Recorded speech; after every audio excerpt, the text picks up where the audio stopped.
अस्सलाम वालेकुम। आज की वीडियो में हम करेंगे एक्सरसाइज 13A। ये है जी mathematics book 1D1 7th edition जो न्यू एडिशन आया उस एक्सरसाइज है ये। और इसका हम करेंगे जी क्वेश्चन नंबर 4 का सी और डी पार्ट। इसकी जो ए और बी पार्ट है वो मैं अपनी पिछली वीडियो में करवा चुकी हूँ, उसका लिंक मैं डिस्क्रिप्शन में दे दूँगी, आप वहाँ से देख लीजिएगा।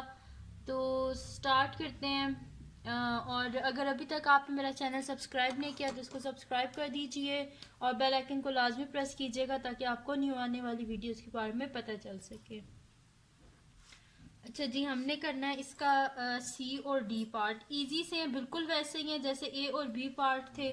पहले तो मैंने सोचा था कि ये वाले पार्ट्स मैं नहीं करवाऊंगी क्योंकि बिल्कुल वैसे ही हैं जैसे ए और बी पार्ट है, लेकिन नीचे स्टूडेंट्स जो हैं उनके कमेंट्स कर रहे थे कि आप इसका सी और डी पार्ट करा दें, तो इस वजह से मैं फिर इसका सी और डी पार्ट भी आपको करवा देती हूँ। ठीक है जी। अच्छा, अब सी पार्ट में हमारे पास सरकमफ्रेंस गिवन है जो कि है 176 है। तो अब हमने इसका डायमीटर, रेडियस और एरिया फाइंड आउट करना है। तो मैं यहाँ पे लिख देती हूँ सोल्यूशन। सी पार्ट है हमारे पास, तो यहाँ पे गिवन क्या हमारे पास सरकमफ्रेंस गिवन है, तो मैं लिख देती हूँ सरकमफ्रेंस इज इक्वल्स टू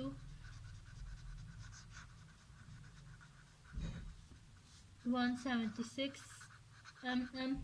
अच्छा, अब इसके बाद हमें क्या चाहिए, सबसे पहले डायमीटर चाहिए। तो डायमीटर सरकमफ्रेंस जो होता है वो हमारे पास किसके इक्वल होता है, पाई डी के इक्वल होता है हमारे पास। 2 पाई आर, देखिए इस तरह होता है हमारे पास, C is equals to 2 pi R. C is equals to pi into 2 R, और 2 टाइम रेडियस किसके इक्वल होता है, डायमीटर के, तो पाई डी। ठीक है, तो इस वजह से मैं यहाँ पे सी को लिख दूंगी, C is equals to pi D, यानी कि circumference is equals to pi times D.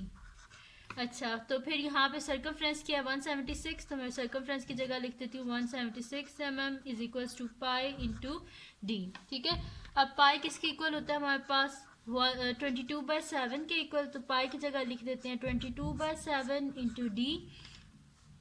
अब हमें यहाँ पे 22/7 नहीं चाहिए, तो इस वजह से हम क्या कर देंगे, इसका मतलब कि इसके रेसिप्रोकल से बोथ साइड पे मल्टीप्लाई कर देंगे, यानी कि 7/22 multiply by 176 mm is equals to 7/22 multiply by 22/7 D.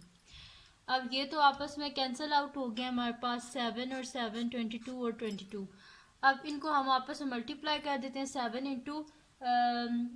को हम जो है वो मल्टीप्लाई कर देते हैं 176 से। तो ये कैलकुलेटर पे कर लेते हैं, 7 मल्टीप्लाई बाय 176, तो ये हमारे पास आ रहा है 1232। तो मैं यहाँ पे लिख लेती हूँ 1232 divided by 22 is equals to D. तो 1232 को डिवाइड कर देते हैं हम 22 पे, answer divided by 22 is equals to 56, यानी कि डायमीटर हमारे पास क्या आ गया है, 56। तो मैं यहाँ पे लिख देती हूँ डी इज इक्वल्स टू 56। ठीक है जी, तो डायमीटर आ गया हमारे पास 56। तो इसको यहाँ पे हम लिख लेते हैं कि डायमीटर क्या है हमारे पास 56 mm। डायमीटर आ गया हमारे पास। अब डायमीटर को यूज़ करके हम इसका रेडियस फाइंड आउट कर लेते हैं। ठीक है, तो मैं यहाँ पे लिख देती हूँ कि हमारे पास क्या होता है, radius is equals to diameter का हाफ रेडियस होता है ना, तो हम लिख लेते हैं radius is equals to d/2।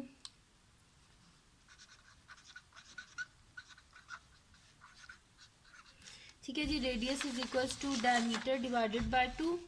अच्छा, डायमीटर क्या है हमारे पास 56 है, तो 56 डिवाइडेड बाय 2, 2 ज़ा 4, 1 कैरी, 2 8 ज़ा 16, यानी कि 28 mm।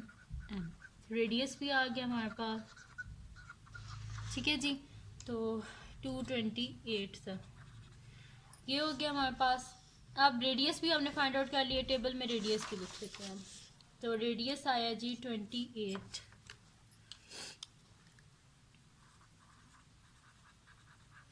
अब क्या फाइंड आउट करना है हमने, एरिया। तो एरिया फाइंड आउट कर लेते हैं। तो एरिया क्या होता है हमारे पास सर्कल का, पाई आर स्क्वायर। तो मैं यहाँ पे लिख लेती हूँ area is equals to pi R square. ठीक है, पहले इस बॉक्स बना लेते हैं। अच्छा, area is equal to pi R square. Pi क्या होता है हमारे पास 22/7, और आर अभी हमने फाइंड आउट किया है 28 का होल स्क्वायर। तो इज इक्वल टू हमारे पास क्या हो जाएगा 22/7 इंटू 28 का स्क्वायर फाइंड आउट कर लेते हैं। 28 स्क्वायर इज इक्वल्स टू 784। ठीक है, तो 28 का स्क्वायर की जगह लिख लेते हैं 784। अच्छा, यहाँ पे कटिंग हो जाएगी क्योंकि 784 हो जाता है डिवाइड 7 से। 784 डिवाइडेड बाय 7 तो 112, तो 7 1 ज़ा 7 और यहाँ पे आ जाएगा 112। ठीक है, तो ये हमारे पास आ जाएगा 22 इंटू 112, तो ये हमारे पास आ जाएगा 22 मल्टीप्लाई बाय 112, तो ये हमारे पास आ रहा है 2464 is equals to 2464 mm square. ठीक है, ये आया हमारे पास। अच्छा, बुक के एंड में 2460 है, लेकिन 2460 नहीं आता, 2464 आता है। ठीक है जी, तो ये आ गया हमारे पास इसका एरिया। ठीक है, तो यहाँ पे हम लिख देते हैं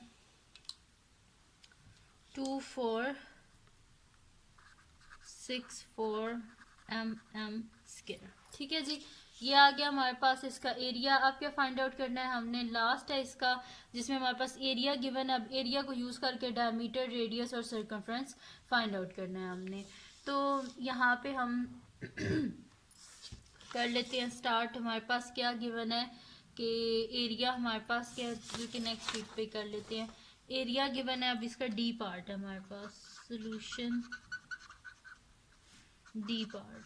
अच्छा जी, अब हमारे पास एरिया क्या है, area is equals to 616 centimetre square. तो एरिया क्या होता है हमारे पास, area is equals to pi R square. Area की जगह इसकी वैल्यू लिखते हैं 616, और हमारे पास आ जाएगा इज इक्वल्स टू पाई की जगह लिखते हैं इसकी वैल्यू। पाई की वैल्यू क्या होती है 22/7, और आर स्क्वायर है हमारे पास। ठीक है, तो ये यहाँ पे आ गया आर स्क्वायर, इसके साथ सेंटीमीटर स्क्वायर है। ठीक है, तो यहाँ पे हमारे पास क्या हो जाएगा, अब ये 22/7 हमें यहाँ पे नहीं चाहिए, इस वजह से हम इसे मल्टीप्लाई कर देंगे 7/22 से बोथ साइड पे। तो 7/22 multiply by 616 centimetre square is equals to 7/22 multiply by 22/7 R square. तो कटिंग कर लेते हैं, 22 से कट गया, 7 से कट गया। अब यहाँ पे हम देख लेते हैं, कटिंग तो वैसे नहीं हो रही, मल्टीप्लाई करके कर लेते हैं हम। तो 616,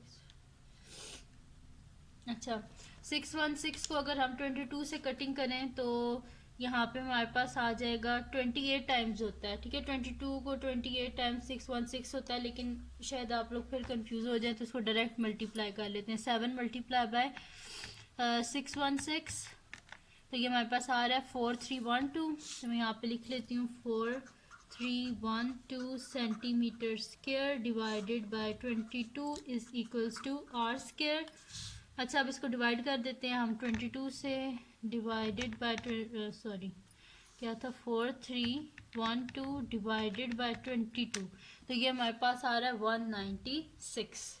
ठीक है, तो यानी कि R square is equals to 196 centimetre square. अब हमें आर का आंसर चाहिए, सो जैसे बोथ साइड पे क्या कर लेंगे, स्क्वायर रूट ले लेंगे।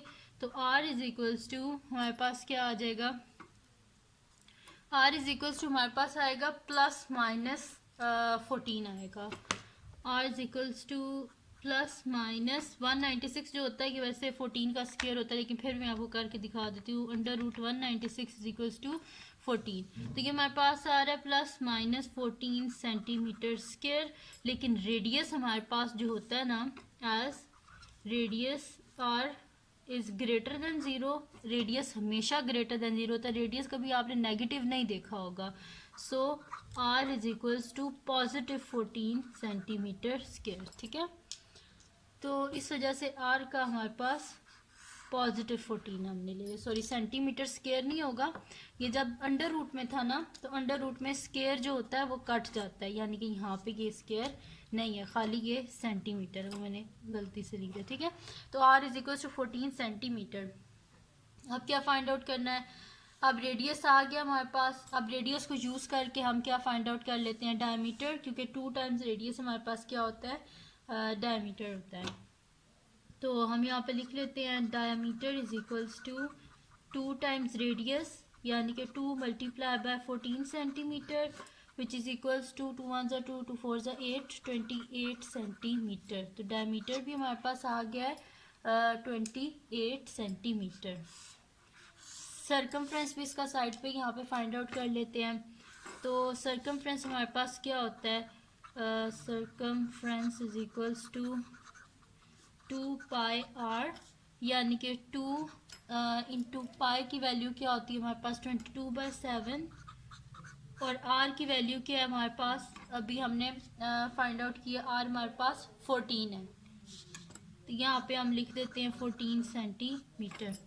तो यहाँ पे हमारे पास क्या हो जाएगा, 7 2 ज़ा 14, इनको मल्टीप्लाई कर लेते हैं हम, 2 इंटू 22 क्या हो जाता है 44 into 2 centimetre, which is equals to 4 2 ज़ा 8 4 2 ज़ा 8 88 सेंटीमीटर। ठीक है, यानी कि सरकमफ्रेंस क्या आ गई हमारे पास 88 सेंटीमीटर।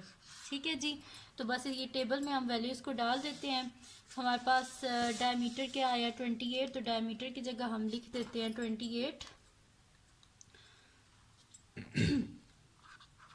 28 सेंटीमीटर डायमीटर आया हमारे पास। रेडियस हमारे पास 14 सेंटीमीटर आया है, और सर्कमफ्रेंस हमने फाइंड आउट किया, वो क्या आया 88 सेंटीमीटर। ठीक है जी, तो ये टेबल हमारे पास कंप्लीट हो गया है, और यही हमने करना था। ये क्वेश्चन नंबर 4 हमारे पास यहाँ पे कंप्लीट हो गया है। तो ये थी जी आज की वीडियो, जिसमें मैंने आपको एक्सरसाइज 13A का क्वेश्चन नंबर 4 जो है इसका C और D पार्ट करवाया है। तो अगर ये वीडियो आपके लिए हेल्पफुल हो तो इसको लाइक कीजिएगा, मेरे चैनल को सब्सक्राइब कीजिएगा, और बेल आइकन को लाजमी प्रेस कर दीजिएगा, ताकि आपको न्यू आने वाली वीडियोज़ के बारे में पता चल सके। और अपने फ्रेंड्स के साथ भी इस वीडियो को शेयर कीजिएगा, और उनको भी बोलिएगा वो सब्सक्राइब कर दे। और दुआओं में याद रखिएगा। अल्लाह हाफ़िज़।